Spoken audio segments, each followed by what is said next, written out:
ठीक,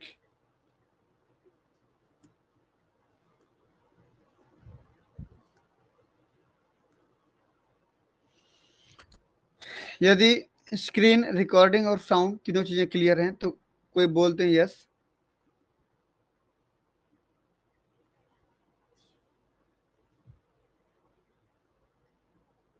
जल्दी बोलें।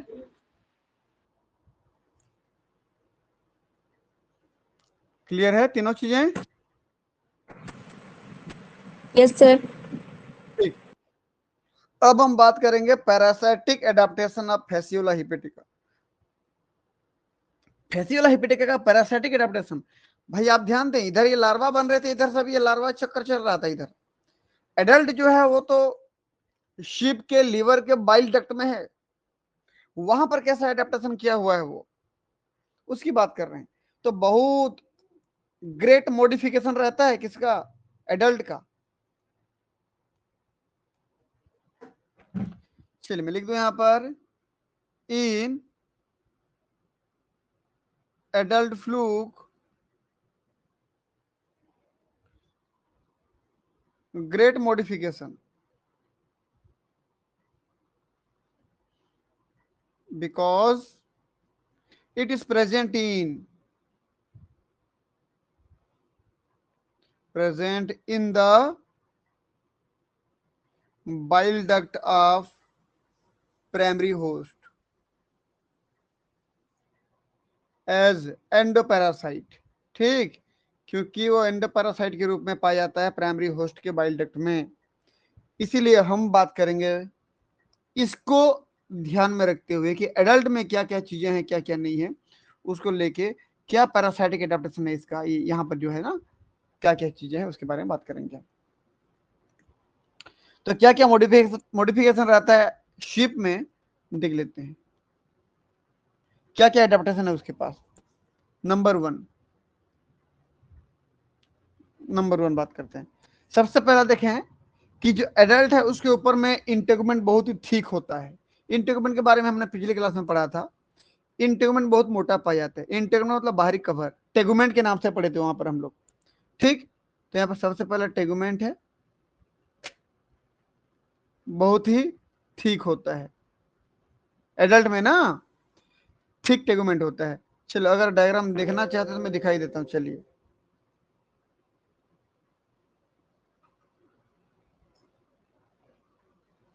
ये देखिए, ये टेगुमेंट देखिए कितना बड़ा दिख रहा है, कितना छोटा दिख रहा है, देखो ये टेगुमेंट, ठीक है। ये तो बहुत ठीक होता है, इतना ठीक होता है कि वाटर में परमेबल नहीं है, वाटर नहीं जा सकता। मतलब गैस्ट्रिक जूस ना, वाटर नहीं, गैस्ट्रिक जूस का असर इस पे नहीं होता है, क्योंकि हमेशा बाइल में है ना, बाइल डक्ट में है, तो गैस्ट्रिक जूस का असर नहीं होता है। ठीक, तो यहाँ पर टेगुमेंट कैसे होता है भाई, ठीक होता है, और इतना ठीक होता है कि ये इस प्रकार के केमिकल का बना होता है कि वाटर तो परमिएबल है, लेकिन जो गैस्ट्रिक जूस होते हैं ना, प्राइमरी होस्ट भेड़ के जो गैस्ट्रिक जूस होते हैं, इनका असर इनके ऊपर नहीं होता, नहीं तो ऐसे ही मर जाता वो। बाइल डक्ट में हमेशा ये एडल्ट पाया जाता है, ये एडल्ट फ्लूक हमेशा शीप के लीवर के बाइल डक्ट में मिलता है, तो ऐसे ही क्या हो जाता, इंटेस्टाइन के रास्ते से बाहर निकलता है। ठीक, तो वैसे ही मर जाता, वो खत्म हो जाता, लेकिन ऐसा नहीं होता। तो इसकी खासियत क्या है, परमिएबल फॉर, वाटर के लिए परमिएबल है, बट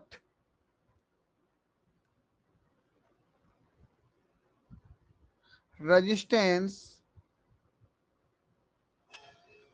फॉर गैस्ट्रिक जूस या डाइजेस्टिव जूस।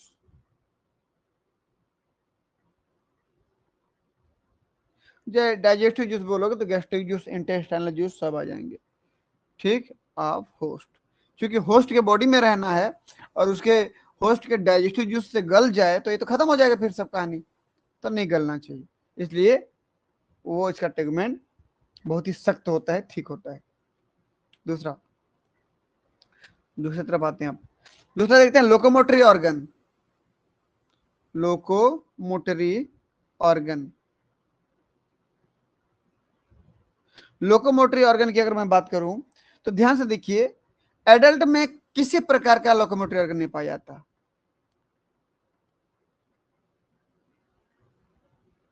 इन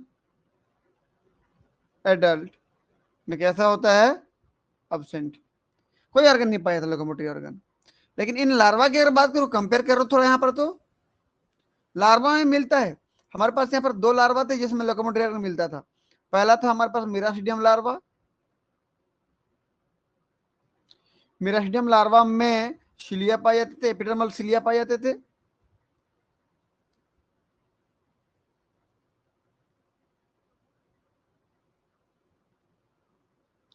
एपिडर्मल सिलिया, ये हो गया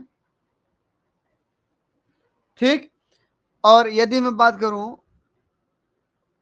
सर्केरिया लार्वा की, तो यहां पर क्या पाया जाता था भाई, सर्केरिया लार्वा में क्या मिलता था, टेल मिलता था। ये देखिए, यहां पर देखिए, ये मिरास्डियम लार्वा में एपिडर्मल सिलिया, यहाँ पर सर्केरिया में टेल पाया जा रहा है। जबकि इस एडल्ट में किसी प्रकार का कोई लोकोमोटरी ऑर्गन नहीं है। उसका एडेप्टेशन है, जरूरत ही नहीं पड़ता उसको, बाइल डक्ट में रहना होता है। तीसरे नंबर पे आते हैं। तीसरे नंबर पे आते हैं, देखते हैं कि एडल्ट में क्या पाया जाता है भाई, अटैचमेंट के लिए ऑर्गन क्या पाए जाते हैं, ऑर्गन फॉर अटैचमेंट। भाई अटैच होना है कहां पे, इन होस्ट बॉडी, इन होस्ट बॉडी में अटैच होना है। तो क्या क्या होते हैं, सबसे सामने की तरफ क्या होता पाया जाता, बताओ, ओरल सकर। सबसे सामने ओरल सकर होता है, जिसको एंटेरियर सकर बोलते हो। फिर क्या होता है, पीछे तरफ पोस्टेरियर सकर, ओरल सकर बोलो, या इसको क्या नाम से जानते हो, एंटेरियर सकर। दूसरा क्या होता है, वेंट्रल सकर,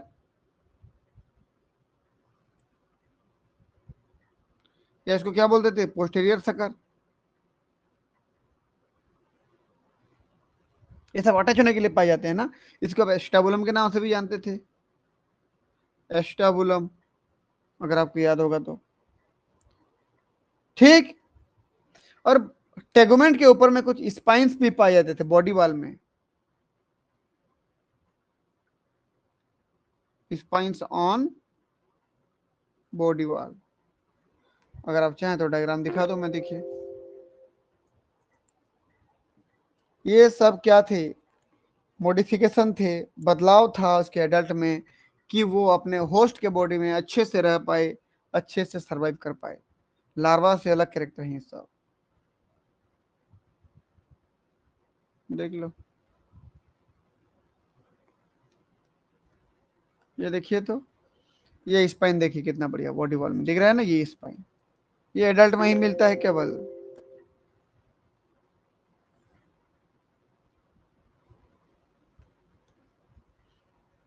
चलिए आगे बढ़ते हैं, ये अटैचमेंट हो गया।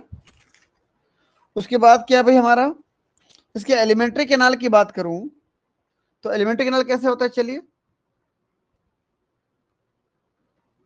नंबरिंग कौन सा होगा, चौथा नंबर।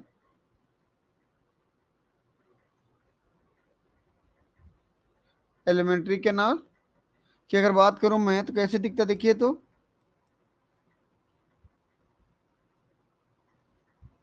ये ऐसे इसका एडल्ट का बॉडी हुआ करता था। एलिमेंट्री कैनाल में ये सबसे आगे तो ओरल सकर होता था ऐसे, उसके नीचे से माउथ निकलता था, फिर मस्कुलर फेरिंग्स होता था यहाँ पर, फिर छोटा सा एसोफेगस, फिर इंटेस्टाइन ऐसे बाई ब्रांच हो जाता था, दो भाग में बढ़ जाता था ऐसे। फिर जब ये जाके डेवलप होता था, वो ब्रांचेस बहुत सारा छोटे छोटे फोल्ड बन जाता था, देख लो कैसे बनता था। और यहाँ पर एनस नहीं मिलता था भाई, याद रखना, ऐसे ऐसे फोल्ड होता था ना, तो याद रखेंगे, ताकि भोजन को, डाइजेस्टेड फूड को सब तरफ क्या कर सके, डिस्ट्रीब्यूट कर सके, ये होता था ऐसे। ठीक है, तो एलिमेंट्री कैनाल का सबसे पहला कैरेक्टर क्या होगा,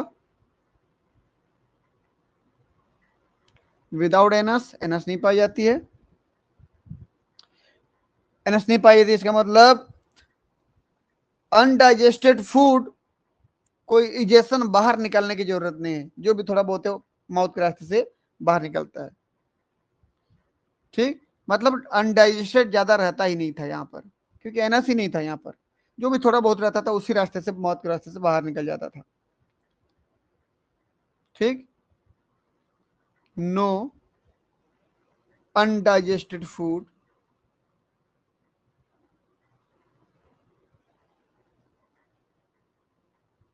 फॉर इजेशन, कोई अनडाइजेस्टेड फूड इजेशन के लिए बाहर नहीं जाएगा, क्योंकि एनस नहीं है। इसके पास क्या पाया था बताओ तो, सबसे पहले तो फेरिंग्स देख लो, ऊपर में मस्कुलर फेरिंग्स होता है, ये मस्कुलर फेरिंग्स हो गया ये। ठीक, मस्कुलर फेरिंग्स होता है, ऐसे किसी में नहीं पाया जाता इसकी किसी भी फॉर्म में, जो कि सेक्टोरियल होता है। ये बाइल डक्ट में चिपकता है, बाइल को खींचने में, सक करने में मदद करता है,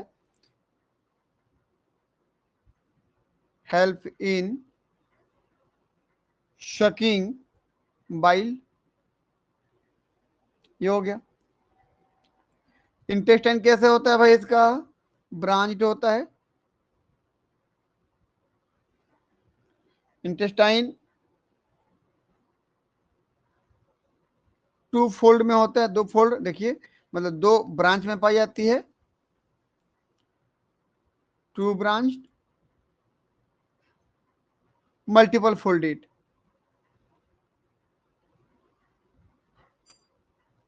प्रत्येक फोल्ड को किस नाम से जानते थे हम, कोई बता पाएगा अगर पढ़े हो तो?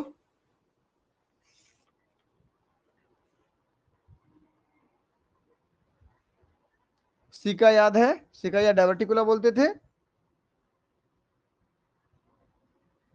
मल्टीपल फोल्डेड इन सिका या डायवर्टिकुला। क्यों होता है ऐसे, ताकि फूड का डिस्ट्रीब्यूशन सभी फोल्ड से अच्छे से हो पाए।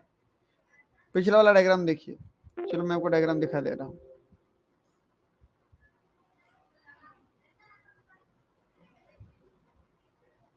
ये देखिए, ये जो दिख रहा है ना, ये ब्रांच ब्रांच, ये सब, ये वही है ना। चलिए आगे बढ़ते हैं।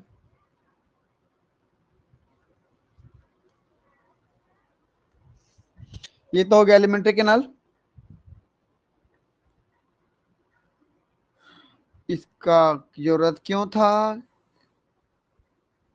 ताकि because distribution of food to all the cells of body, body के हर एक सेल में डाइजेस्टेड फूड का क्या हो पाए, डिस्ट्रीब्यूशन है। चलिए अगला देखते हैं, एडल्ट में और क्या क्या चीजें नहीं पाई जाती हैं भाई, देख लो।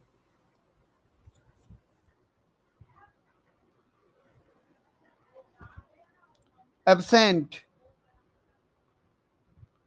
इन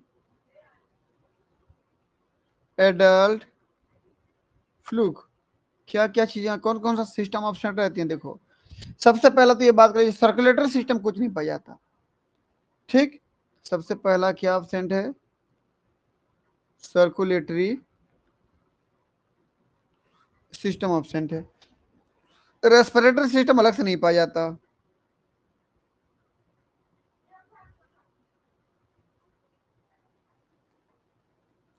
सर्कुलेटरी सिस्टम की तरह कौन काम करते हैं, जो मीजेनकाइम सेल वगैरह होते हैं ना, वो करते हैं। रेस्पिरेटरी सिस्टम की तरह कौन काम करता है, बॉडी का हर सेल। ठीक, अगला कोई सेंसरी ऑर्गन नहीं है, सेंसरी ऑर्गन एब्सेंट है। लेकिन अगर मैं नर्वस सिस्टम की बात करूं तो थोड़ा सा डेवलप रहता है। थोड़ा सा आगे की तरफ थोड़ा सा नर्वस सिस्टम डेवलप रहता है, बहुत ज्यादा नहीं रहता। हम बात कर चुके, इसको देख लेना आप लोग। But poorly develop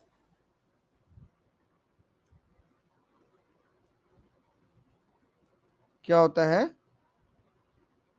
nervous system. ठीक, अगर मैं सेंसरी ऑर्गन की बात करूं ना, अगर मिरास्टिडियम लार्वा की बात करूं, उसमें आंख मिलता है, आई स्पॉट पाए जाते हैं, 2 आई स्पॉट है, एक्स शेप का देखना, तो यहाँ लिख देना सेंसरी ऑर्गन में, यहां तो ऑब्सेंट है एडल्ट में, but in free swimming miracidium has sensory eye spot पाए जाते हैं। चलो मैं इसको दिखा दे रहा हूँ डायग्राम में थोड़ा।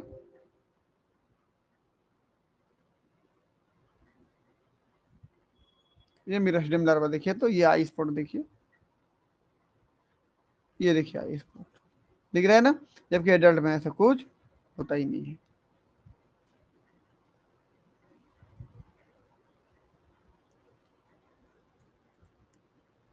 चलिए अगला 6वें नंबर पे आते हैं। भाई जब इसमें रेस्पिरेटरी ऑर्गन नहीं है तो रेस्पिरेशन खास कर कैसे होता है? क्योंकि ये बाइल डक्ट में रहता है ना।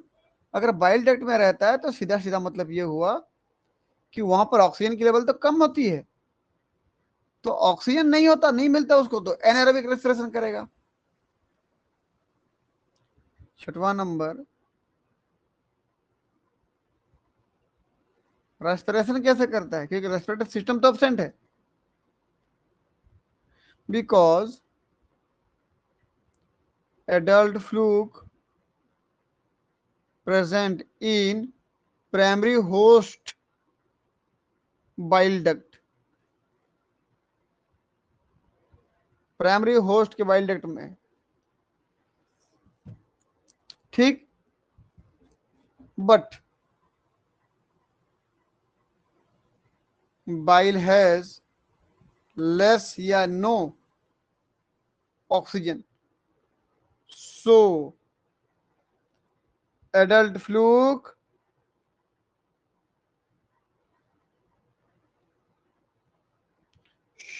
शो, क्या शो करेगा? Anaerobic respiration. एनएरोबिक रेस्पिरेशन पढ़ चुके इसको हम लोग। तो कभी कभी ऑक्सीजन मिलती है तो रेस्पिरेशन O2 वाला मतलब एरोबिक हो जाता है। इफ O2 अवेलेबल, एक मिनट रुको, 6वां था ना, रेस्पिरेशन कैसा बोला मैं अब डायरेक्ट लिख दे रहा हूं क्योंकि मिट गया मैं जो लिखा था। Anaerobic because adult fluke present in bile of primary host,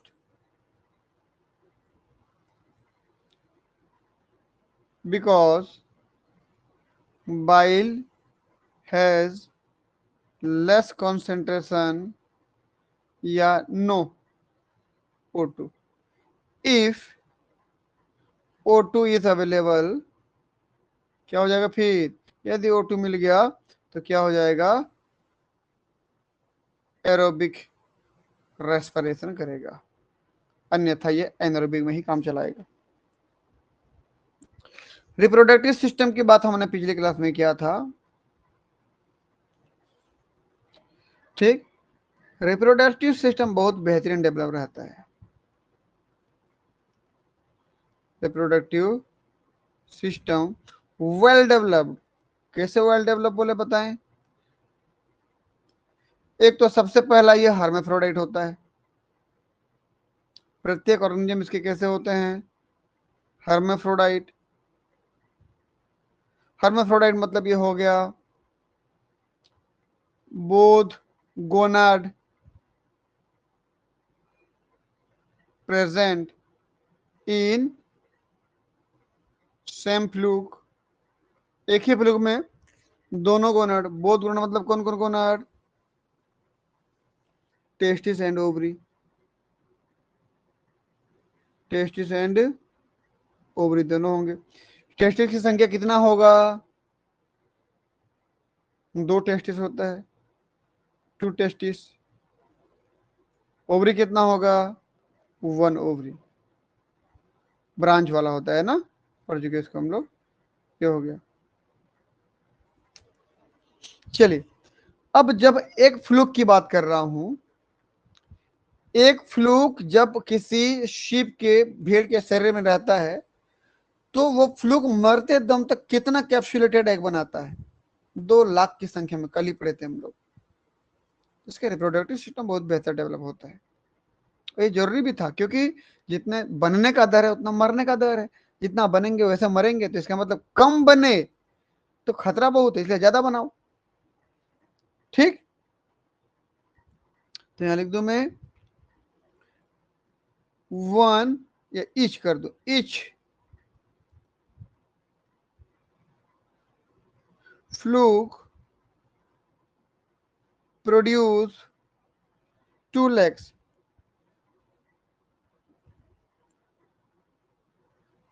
2 lakhs egg। ठीक, क्या each fluke produce 2 lakh eggs in their life span? पूरे जीवन भर में वो अपने 2 लाख अंडे देते हैं।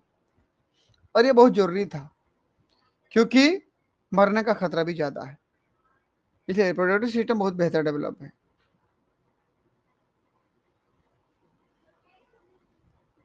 It is necessary because death rate is high. Death rate is high. ये हो गया। सेव कर लेता हूं पहले इसको।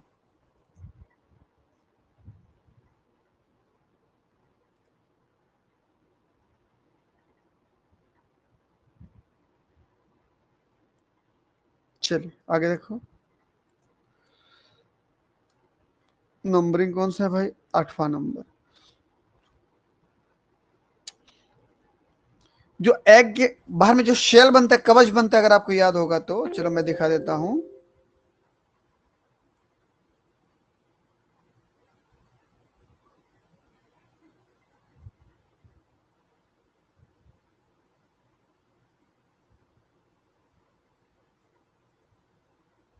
जैसे कैप्सुलेटेड एग रहते, देखिए ये जो कवच बन रहा है चारों तरफ ना, ये जो कवच बन रहा है, ये कवच, ये एग शेल क्या करता है बोलने पर? अनफेवरेबल कंडीशन में प्रोटेक्ट करता है जायगोट को। अंदर जो जायगोट से मेरास्टिडियम लार्वा बनने वाला है ना, उसको प्रोटेक्ट करता है। ठीक, चलिए भाई देख लेते हैं। क्योंकि ये कहां से बनते हैं? एडल्ट से बनते हैं, है ना।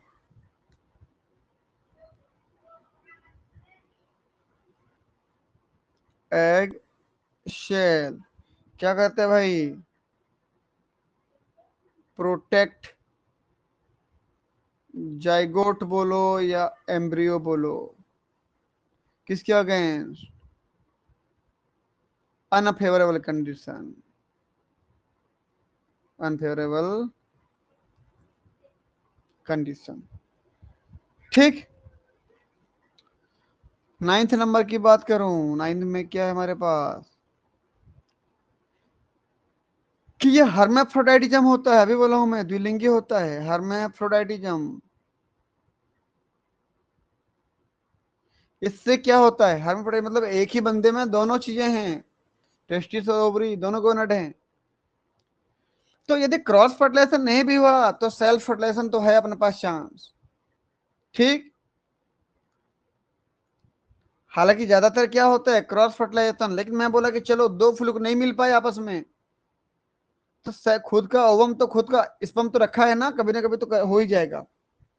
तो ये हर्मेफ्रोडाइटिज्म होने का मतलब है ये इंश्योर करता है, इंश्योर मतलब ये चांसेस तो है आगे के लिए कि ये खुद का फर्टिलाइजेशन कर पाए, ensures self fertilisation.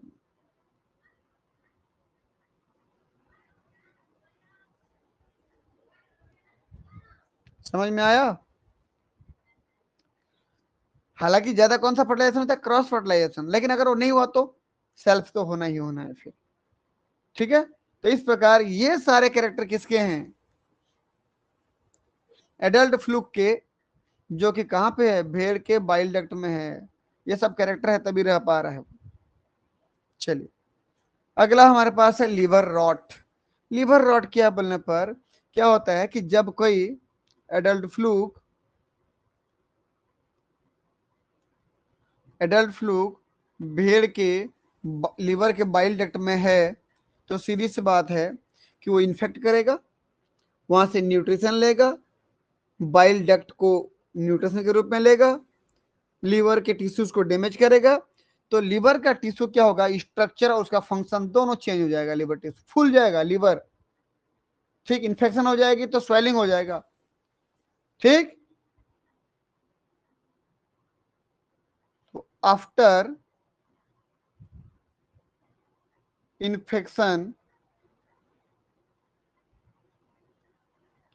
Liver of primary host, बोले तो शीप, क्या हो गया भाई,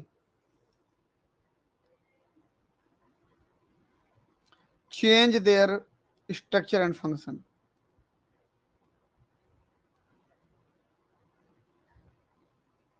change their structure and function, काम और संरचना दोनों बदल गया, इन्फेक्शन हुआ है उसमें, फूल गया वो, काम अच्छे से नहीं कर पा रहा है। This condition is called liver rot या फेसियोलियसिस। इन्फेक्शन किसके द्वारा होगा, कोई इन्फेक्शन करता है भाई, मेटासर्करिया लार्वा करता है ना, पढ़े हैं इसको हम लोग, मेटासर्केरिया लार्वा। ये देखिए ये मेटासर्करिया लार्वा, ये तो जाता है इसकी बॉडी में। After infection liver a primary host या sheep change the structure and function is called, क्या बोलते हैं उसको, लीवर रॉट, ये उसको बोलते हो, क्योंकि फेसियोला हिपेटिका का लार्वा है, यहाँ पर फेसियोला की बात कर रहे हो तो फेसियोलियासिस,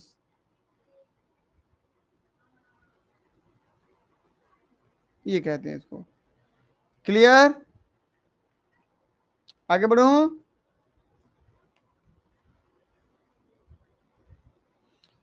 हाँ, इन्फेक्शन कैसे करके होता है भाई,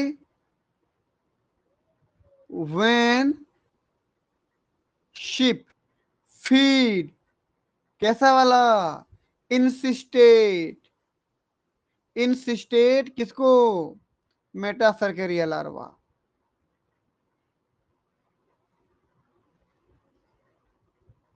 क्योंकि अगर अनइंसिस्टेड वाला खा लिया जाएगा तो गैस्ट्रिक जूस के द्वारा डाइजेस्ट कर दिया जाएगा, खत्म हो जाएगा फिर वो। इंसिस्टेड कवच युक्त वाला जाएगा तो ही वो गैस्ट्रिक जूस से बच पाता है, और फिर वो देखो स्केप फ्रॉम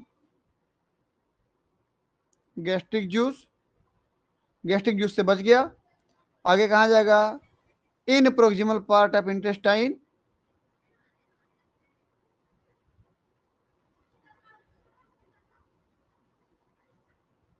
इंटेस्टाइन, इसका सिस्ट क्या होगा, cyst dissolve and larva penetrate the intestinal wall, larva penetrate the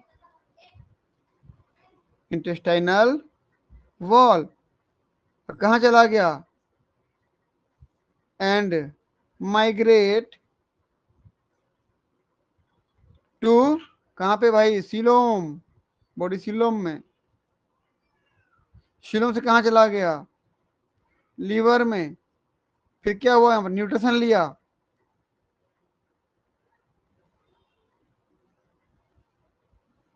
nutrition, फिर सेक्सुअली मैच्योर एडल्ट हो गया,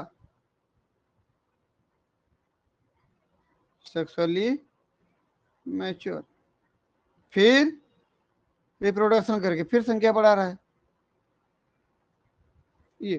ये तो हुआ। यहीं पर लीवर को क्या होता करता है, न्यूट्रिशन कहाँ से लेता है, लीवर से ही लिया जाता है न्यूट्रिशन को ना। ये देखो, अब इसी चक्कर में लीवर क्या हो जाता है, उसकी स्ट्रक्चर फंक्शन दोनों चेंज हो जाती है, उसको बोलते हो लीवर रॉट। तो लीवर क्या हो जाएगा, स्वेलिंग हो जाता है, अभी बोला हूं मैं, स्ट्रक्चर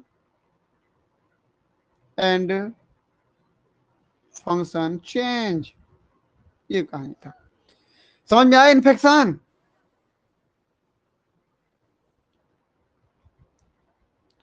आगे बढ़ रहा हूं अब मैं। अब इन्फेक्शन हो गया किसी सीप को, तो ट्रीटमेंट कैसे दोगे भाई उसका, ट्रीटमेंट कैसे, ट्रीटमेंट देना बड़ा ही मुश्किल है, इतना इजी नहीं है। क्यों, क्योंकि जो एडल्ट मिलते हैं कहाँ मिलते हैं आपको, बाइल डक्ट में, बाइल में मिलेंगे, कैसे करके ट्रीटमेंट दोगे वहां पर, तो it is not easy, not easy. क्यों, because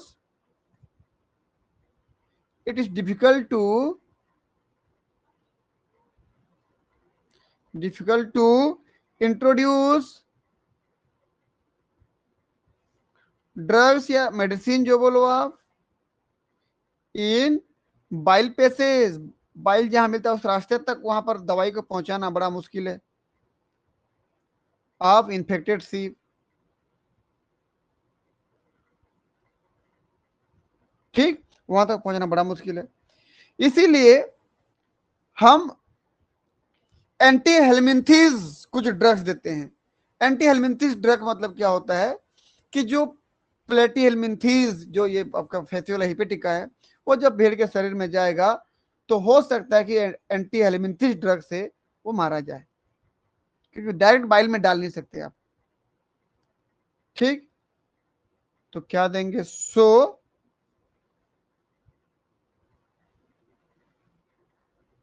use anti helminths drugs. ठीक, क्या क्या है भाई, दो चार नाम लिख देता हूं मैं। हमारे पास है हेक्सा क्लोरोएथेन, हेक्सा क्लोरोएथेन। हमारे पास है कार्बन टेट्राक्लोराइड,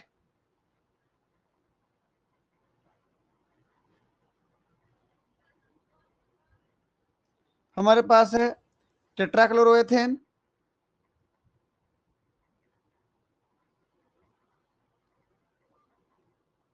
टेट्राक्लोरोएथेन। ये सब क्या करते हैं, हम डायरेक्ट किसको देते हैं, शिप को देते हैं। ये एंटी हेलमिंथिक ड्रग्स हैं। इसकी वजह से क्या होता है कि कुछ जो भी है हेलमिंथिस फेसियल हेपेटिका वो कंट्रोल हो जाते हैं।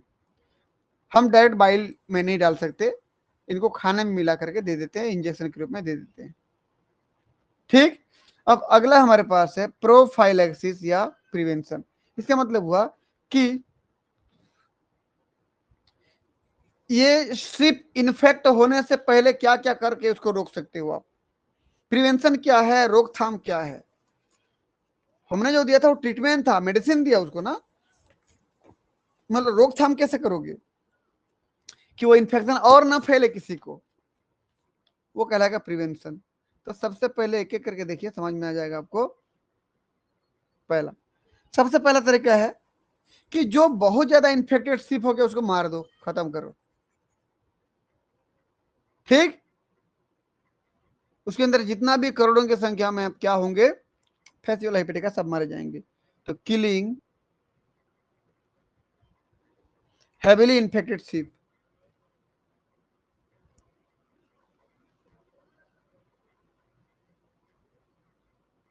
पहला हो गया।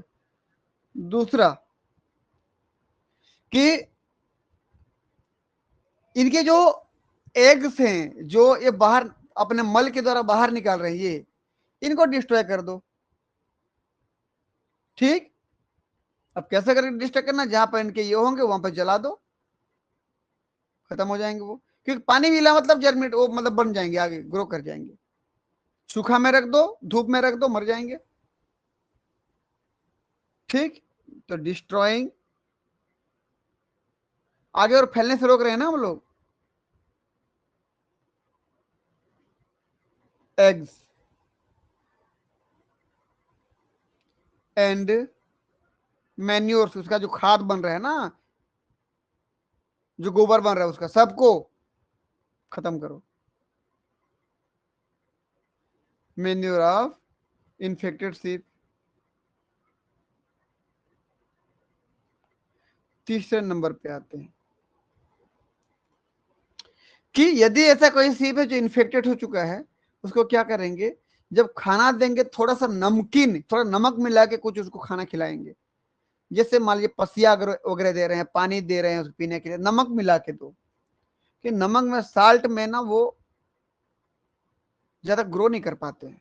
जो मेटासर्करिया गया होगा ना इसके अंदर, वो ग्रो नहीं कर पाएगा। ठीक, साल्ट कंडीशन में मारा जाएगा वो, डिहाइड्रेशन होकर मर जाएगा वो। क्योंकि साल्ट जब डालते हो ना खाना में, खाना में साल्ट था, ये मेरा मेटासर्करिया लार्वा था, बाहर में साल्ट है, NaCl है। तो इधर कॉन्सेंट्रेशन ज्यादा होगा तो अंदर का पानी बाहर आ जाएगा, खत्म हो जाएगा, ये डिहाइड्रेशन होकर मर जाएगा। जिस प्रकार से मछली मारते ही नमक के बोरी में छोड़ देते हैं तो मछली का सारा पानी बाहर निकल जाता है नमक की तरफ, सूख जाता है वो। सुखा के मार दो इसको भी। तो खाने के साथ क्या मिला दोगे, salt. Feeding infected sheep with salt. ठीक, और हो सकता है तो उसको सूखा सूखा खाना दो। सूखा खाना में क्या, नम ही नहीं जाएगा। अब पानी जो दे रहे हो नमकीन वाला दे रहे हो, तो दोनों कंडीशन में मारा जाएगा वो। जो अभी भी गया होगा ना मेटासर्करिया, वो तुरंत मारा जाएगा।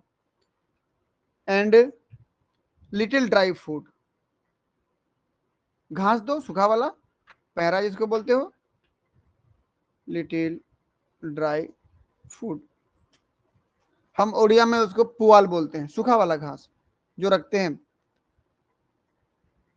जब हरा भरा घास खत्म हो जाता है उनको खिलाने के लिए जो घर से निकालते हैं, वही है।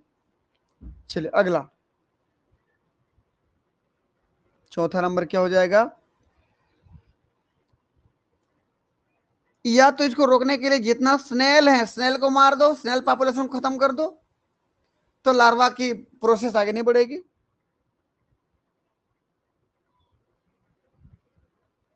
किलिंग, या फिर उसकी चेकिंग कहा जाता है, चेकिंग स्नेल पॉपुलेशन। ये तो बीच में किसी भी एक चीज को डिस्टर्ब कर दो, या तो यहां डिस्टर्ब कर दो या तो यहां डिस्टर्ब कर दो, तो लाइफ साइकिल पूरा नहीं हो पाएगी, तो वो और आगे नहीं फैलेगा। समझ में आया।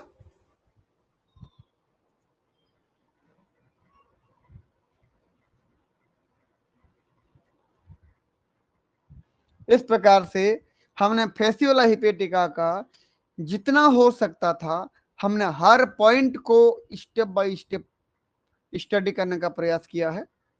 मेरे ख्याल से तो नहीं लग रहा है कोई पॉइंट छूटा होगा। ठीक, अब हम नेक्स्ट क्लास में देखेंगे कि कितने प्रकार के हेलमिंथीज हैं, प्लेटी हेलमिंथीज हैं, जो और क्या क्या प्रकार की बीमारियों को फैलाते हैं, उनकी वजह से क्या क्या डिजीज होती है, उनका एक पूरा लिस्ट उनके जूलॉजिकल और कॉमन नेम के साथ पढ़ेंगे। ठीक, आज फेसियोला हिपेटिका का पूरा लाइफ साइकिल कंप्लीट हुआ। समझ में आया।